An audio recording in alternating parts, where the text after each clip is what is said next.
Let's imagine a hypothetical scenario. There are two students applying to Harvard. Student A is smart. He has a 1550 SAT and a 4.0 GPA. He's passionate about the application of computer science onto environmental sustainability and is applying as a sustainability major. On his college applications, the first activities he listed were his computer science internship programs and his sustainability fellowship. On his college essays, he wrote about how he wanted to apply AI to revolutionize environmental sustainability. He had strong letters of rec from his AP Environmental Science teacher, his AP English teacher, and a sustainability nonprofit CEO that he worked for. Now let's consider Student B. Student B is also really academically talented, but he applied as a plain computer science major. His activities made him seem well-rounded, as his first activities were playing the piano and moderating a Discord server, along with participating in a couple of other clubs.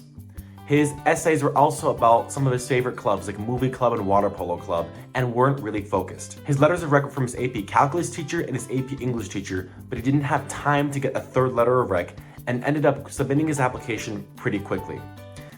Now, which student has a stronger application?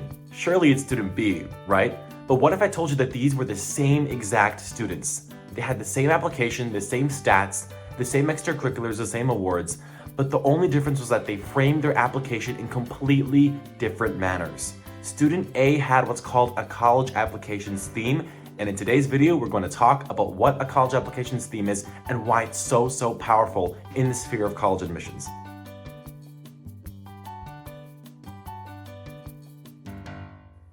Now, what's a college admissions spike? A spike is defined as a passion in a concentrated field that a student excels in at a very successful degree. A spike student is in fact the opposite of the typical well-rounded student that we see displayed in college applications. If your college application contains a spike, then you have stood out to admissions officers and you have a solid chance of getting into your dream school. Now, there are two types of spikes, a hard spike and a soft spike. Let's go through each one and what they mean. A hard spike is a passion that a student demonstrates and has excelled in that is easily measurable. For example, a hard spike could be centered around chemistry.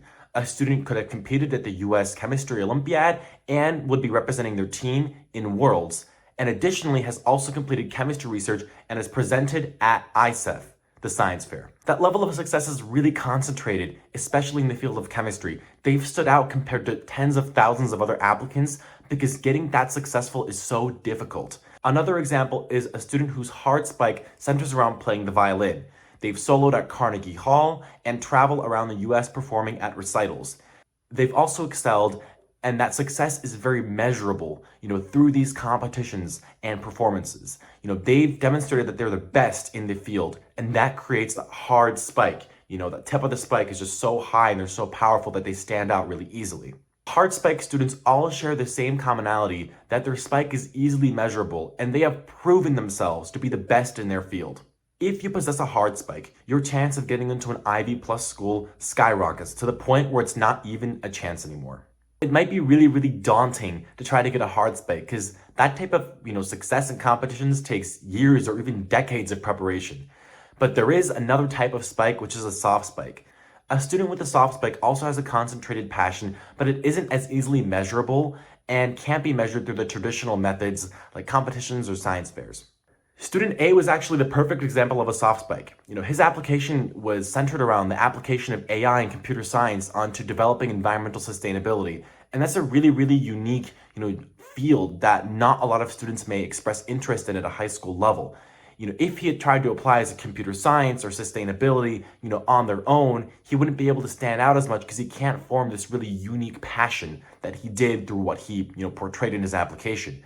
He demonstrated this passion, in his extracurriculars, the way that he presented them and wrote them, his essays, what he talked about, what he wanted to do with his research, in his, letters of recommendation that he got from his AP Environmental Science teacher and the nonprofit he worked at.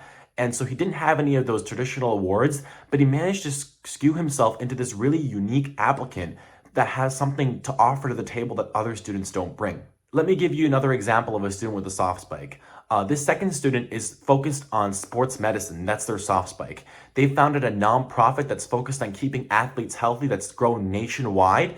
And they've also started a social media movement on sports medicine and have conducted research. Now, they didn't present this research at the national level and win, science fairs, but they've, formed this uniqueness around their passion enough to the point where they might not even need that, extreme, level of success in those fairs or competitions. Just because, he's kind of forming that, distinguished, version of himself. Often soft spike students have their applications come together in a whole to form that soft spike. That's why it's not, a hard spike where one activity or one award might carry you, but the soft spike has everything to come together. The letters of rec, the essays, the activities, though they all come together to build that soft spike and to form a theme for yourself that pushes your narrative forward. Hard spikes rely on that one or two activities, that wow factor, but soft spikes also tend to be very successful in admissions because you're still forming that uniqueness. You're going to stand out and be remembered, but just not in the same sense as a traditionally hard spike student. Last thing to say, the more niched a soft spike is, the more unique this concentrated passion of yours is, the easier it is to stand out. It's more difficult to have a soft spike, in like biology or like, statistics or, one of the more common subjects because those have a lot of already distinguished competitions and awards, and you'd have to do well in those. But if you have a really unique, cool interest, something that can't be as easily measurable, but it's also, able to be connected to your future education, that would qualify as a soft spike. Now, why do hard spikes and soft spikes do so well in admissions? It comes down to making you stand out as an applicant. You have demonstrated this level of success that is abnormal for a high school student. Whether you have a hard spike and you're just at the top of the field in whatever you're doing and you've got, awards and competitions to back you up, or whether you form this really unique passion that you've expressed through a soft spike, both of them make you stand out and you're coming off across as a very polished applicant who knows exactly what they want to get into. I know as high schoolers, it can be difficult. You don't know exactly what you want to study, but when it comes to forming your college application, if you don't have a spike, it's going to be more difficult for these Ivy Plus schools. I just want to give a disclaimer. These spikes are really only required for the most elite schools. The Ivy League plus schools would really need this because they're just so competitive. If you're applying to a state school or a less competitive school with above a 20% acceptance rate, you probably don't need a spike because they are willing to take the more well-rounded applicants. You can be well-rounded and successful, but for the elite schools, they're looking for the leaders in the next generation, and you're gonna have to be at the top of whatever you're doing to be considered. Okay, so how do you build a spike? How do you go about this, and what's the process of actually getting a hard spike or a soft spike? I'm gonna give you 4 quick steps on doing that, although it's really more nuanced than that, and I can't summarize it all in a small video. The first step is to find your interests. Look for your passions. What are you genuinely interested in? You don't want to spend, your valuable years of high school, your youth on something that you're not interested in. This is why a lot of parents try to push things on their kids and it doesn't work out, is because the kids aren't actually passionate about what they're doing. So if you're a high schooler, especially freshman or sophomore, you need to explore your interests, your passions, okay? List them out. What do you like to do? What could you see yourself doing in the future? This leads us to our second step, which is connect your passions to a possible future, study of interest or academic interest or career. For example, if you're really interested in, cars, you have a passion for vehicles, that could possibly lead into a career in automotive engineering, right? You could potentially find some really strong activities that could get you a spike in that area. If you're interested in video games, again, there's a lot of stuff, computer science, computer engineering. There are things that you can find, you can connect yourself to. And so you're kind of discovering a possible career path, or at least a way that you can build this spike. The third step is the longest one, and this is to invest your time in the correct activities. You don't want to waste your time on activities that don't mean anything to you. Participating in high school band, doing sports where you're not really excelling, you're not, competing on the national level or getting recruited.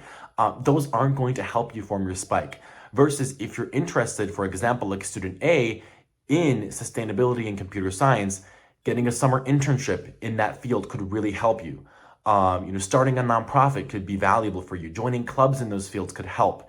You don't want to waste your time on activities that you're not passionate about because that's not going to help you.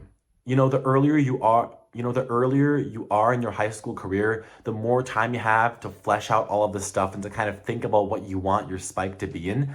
So if you're already, late in senior year and you're already writing your college application maybe, and you don't have time to do all of this, my best advice for you is to take what you have and try to construct a soft spike around it. You may not have a really, really strong soft spike, but you might be able to frame yourself in a unique manner like student A did. For soft spike students, it's easy to mess up sometimes when they're crafting their application because of how difficult it can be to create the spike and show your unique interest to admissions officers because they only see you with your paper. And this leads me to my fourth step in forming your spike, which is to carefully construct your college application. You might have done a lot of activities in high school, but if you cannot convey your passions and your spike in your college application, it's going to be very difficult to get in to a school, especially as a soft spike student, because you don't have like a competition or an award that carries you, like chemistry Olympiad or something that a hard spike student might have. So it's really important to construct a college application and have every factor play in tandem with each other to build you the strongest application. This is just a basic 4-step guide into building your spike, and it's obviously requiring a lot more nuance and detail. Anyways, that's it for this video. I just wanted to give an introduction on how spikes work. I hope this helped you guys. If you need more personalized assistance, check out my website, link in bio. I provide personalized assistance to students to get their college applications ready, and I help them find their spike. Anyway, stay safe and see you next video. Bye, guys.